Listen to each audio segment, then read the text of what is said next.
everyone, this is Dr. CJ Tank and today we will discuss instability of lyophobic colloid, instability of lyophilic colloids and sensitization and protective colloidal action in the chapter colloidal dispersion in the subject physical pharmaceutics 2. To understand the reason for instability of lyophobic colloids, always we need to consider or we need to understand the coagulation or the precipitation. Coagulation or precipitation of the solution is defined as the state in which the flocculation or the aggregation and settling of the dispersed particle that is observed. Here, the flocculation that indicates the instability of the dispersion. So, here we need to consider about the instability of lyophobic colloids, and for that we will see the reason one by one. First one, that is the removal of electrolyte. Here, electrolyte that is present in a minute quantity or in a small quantity, if in this condition the interparticle repulsion, it will be decreased. So over here in an example or in a figure we can see we have the lyophobic colloids. Two lyophobic colloids we have, and if we pass them through the dialysis membrane or through the dialysis, then the electrolyte will be removed, separated out, and the particle that will settle at the bottom, or we can say the coagulation that will occur. The reason, the repulsion in between the particle, that will be very less over here. Due to the less repulsion in between the particle, the coagulation that will be initiated. So, if we are removing the electrolytes or through the dialysis process, if we are removing it, then in such a condition also the coagulation that will be initiated. This behavior, it will correspond to the primary minimum in the DLBO theory.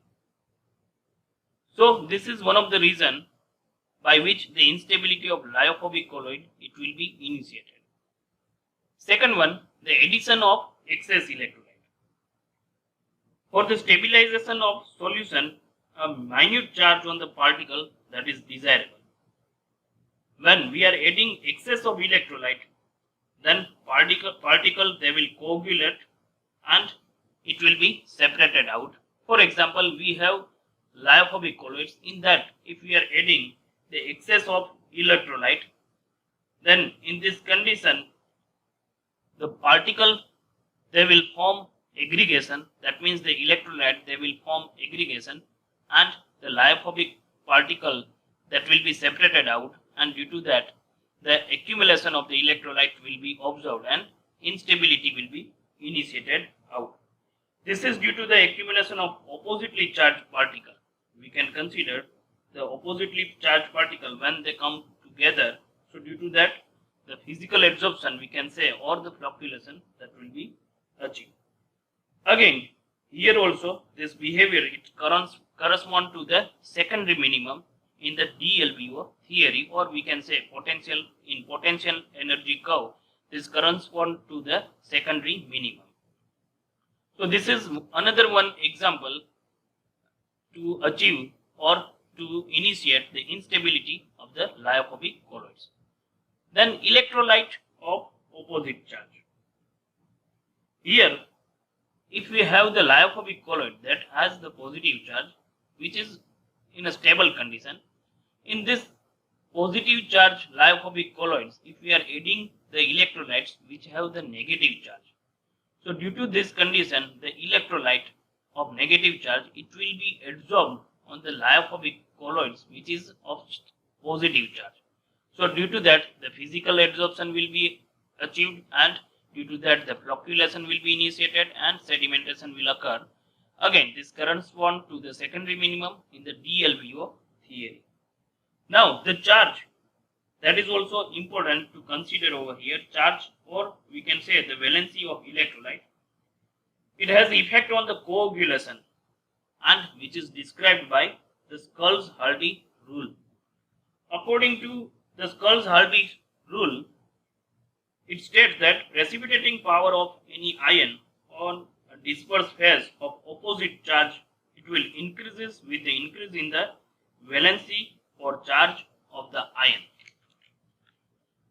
The higher the valency of the effective ion, the greater will be the precipitating power. We can see in the example over here, anion, it has 3 power, over here the 2 power and 1 power. So here the valency that is higher in a 3, that means FeCN6, it will have higher precipitating power. Same way, in case of cation, we can consider Al plus 3, it has higher precipitating power as compared to Ba plus 2 and Na plus. Now, the precipitating power of an electrolyte, that is expressed as flocculation value. This flocculation value is defined as the minimum concentration in millimoles per liter that is required to precipitate solution in 2 hours. So that the smaller the value, higher the precipitating power of the ion. So this was about the electrolyte of opposite charge when we add into our colloidal dispersion. Especially we are considering here about the lyophobic colloids, so that in such a condition the physical adsorption or the flocculation will be achieved. Then addition of oppositely charged colloid. See, now we are adding the colloidal preparation which has opposite charge. For example, we have lyophobic colloids which has positive charge. In this, we are adding another one lyophobic colloid which has the negative charge. Both the colloidal dispersion, they are stable in nature, but in such a condition, the lyophobic colloids, it will be, or lyophobic colloids which contains the negative charge, it will adsorb on the lyophobic colloids which has positive charge. Or in another sense, we can say, is there is opposite charge, so there will be the attraction in between the particle, or we can say the charge that will be diminished, and due to that there will be the physical adsorption. That means we can say the coagulation and salt precipitation, we can say, and again this correspond to the secondary minimum in the DLVO theory. Here we need to consider the zeta potential also, and due to this process the zeta potential, it will be also decreased and it will be nearly less than 20 volt. So due to this process, again the instability that will be induced in the lyophobic colloids. We can have one of the example for this, that is of if we have bismuth subnitrate, then it will undergo the dissociation in the dispersion.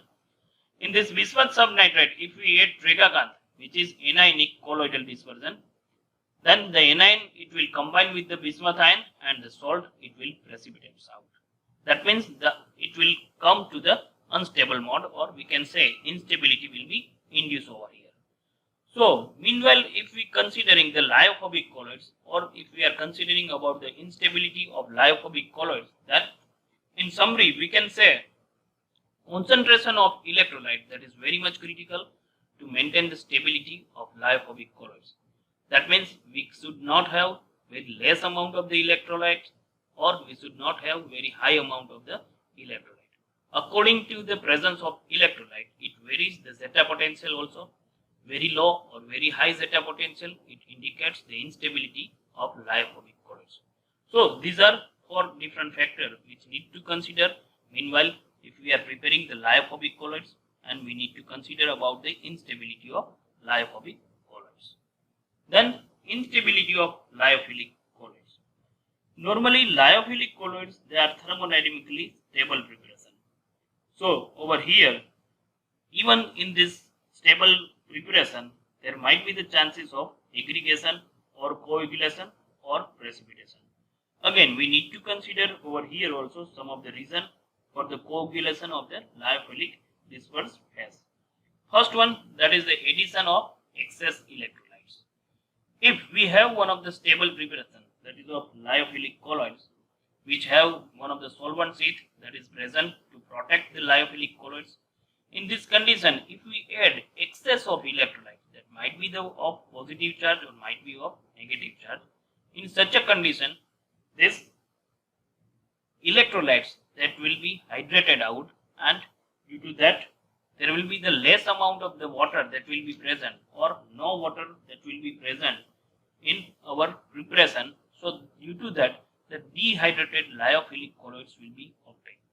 So which will be unstable in a preparation. So over here we need to consider the ions. It will be hydrated, that means the water molecule, it will goes over here, and due to that the unstable preparation of the lyophilic colloids will be obtained. This will result in a flocculation or the salting out effect. That also we can see over here in the lyophilic colloids. So due to the addition of excess electrolyte, if we are adding more amount of the electrolyte, then also we can have the instability of lyophilic colloids. Then addition of oppositely charged colloid. For example, if we have one of the stable preparation of lyophilic colloids, which is positive or positive in a charge, then in this preparation, if we are adding the lyophilic colloids, which is also stable in a nature, but the charge that is present, that is negative. So in this condition, there will be the absorption of lyophilic colloids on a lyophilic colloids of negative charge on a lyophilic colloid of positive charge. So again we will have the coagulation. Here the mixing of lyophilic colloid with opposite charge colloid, that will result in a flocculation in between them. So we need to consider here the charge that is present, or we need to consider the opposite charge when we are mixing two colloidal preparation. Here one of the example is given. For example, acacia, it carries negative charge, and gelatin, it possesses the positive charge. When we are mixing this acacia and gelatin together, then at that time conservates it will be formed, and due to that the coagulation will be occur, or we can say the flocculation, and due to that the unstable the preparation will be in a unstable mode. So by this way the instability that will be observed. Then addition of non-solvent. For example, if we have one of the lyophilic colloidal preparation which is stable in a stable condition, in this if we are adding one of the non-solvent, for example alcohol or acetone, these are the less polar solvent which are having the greater affinity towards the water. So when we are added to the lyophilic colloids, at that time this alcohol or acetone, they will easily mix with the water, and due to that whatever the lyophilic colloids we have, it will be dehydrated and it will go to unstable mode. So here the addition of non-solvent, it will initiate the instability of lyophilic colloids.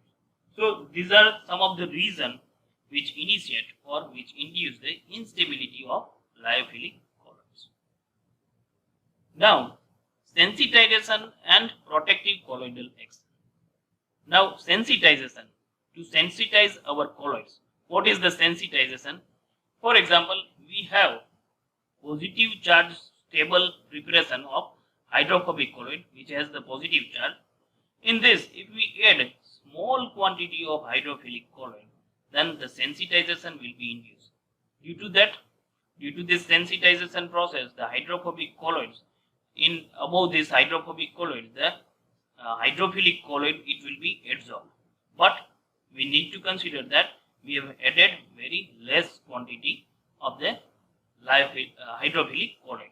So due to that, there will be the chances of penetration of the electrolyte in this hydrophobic colloid. In such a condition, this one is a sensitive colloid. In such sensitive colloids, if we are adding the electrolyte which has the low concentration, then it will initiate the coagulation of hydrophobic colloid which will be in an unstable mode. So this is sensitization.